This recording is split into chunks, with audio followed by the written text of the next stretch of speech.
नमस्कार दर्शक बंधु स्वागत करुच्ची आपण मानकु आशा करुच्ची आपण माने भलरे थिबे।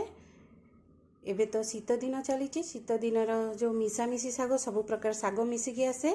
आज आमे से सब मिसामिशी शागर गोटे शाग भजा करिकी मु देखैबी।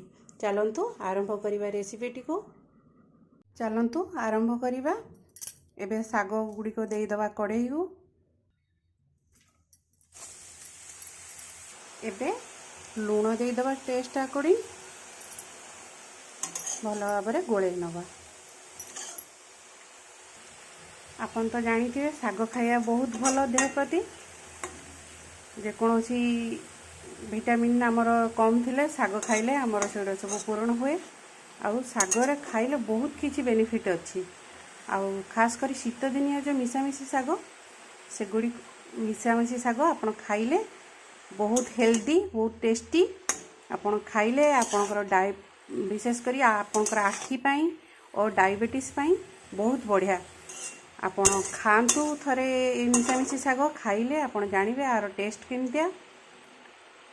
चलंतु आमे एबे 10 मिनिट पई याकु छाडी दवा।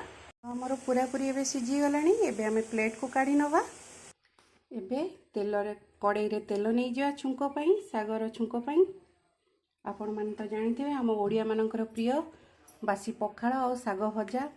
शाग भजा आमे गरम भात रे खाऊ किबा पखाळ भात रे खांतु बहुत बढ़िया लागे ता टेस्ट। एबे आमे सुखिला लंका और पंच फुटण देई दबा। आउ किछि रसुण छेचा चोपा लगा रसुण छेचा जदि आमे चोपा लगा रसुण छेचा टिके सागरे दे दबा। रसुण छुंकर टेस्ट तो बहुत बढ़िया तेणु करी आमे सागरे रसुण फ्लेवर सागरे बहुत बढ़िया लगे। आपण शाग भाजिले आपण निश्चिंत रसुण छुंक देउथिबे। मु जानिछि मु भी आज रसुण छुंक दउछि। एबे आमे शाग भजा दे दबा। भला भाबरे गोळेई नबा शाग को। देखंतु एई भरिया भाबरे आपण शाग गुडी को खेई नेबे।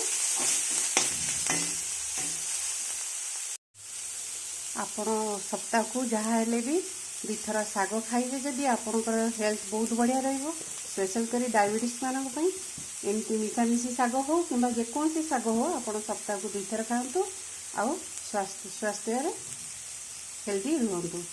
आपण खांतु सब बळे भल खांतु आउ भलरे रहंतु।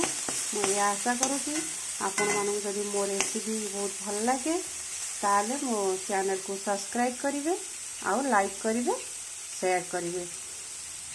आपनकर लाइक आउ शेयर को मु बहुत भावरे सहकारे मु चाहि बसिची। आपण निश्चिंत कमेंट करिवे आउ लाइक करिवे शेयर करिवे।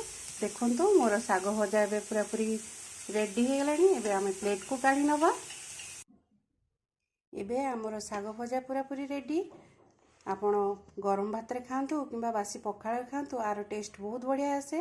आपण निश्चिंत थरे ट्राई करिवे रेसिपी को आउ शेयर मध करिवे कमेंट भी करिवे। आपण भलरे रुहंतु एई आशा करूची। रहुची धन्यवाद। जय जगन्नाथ।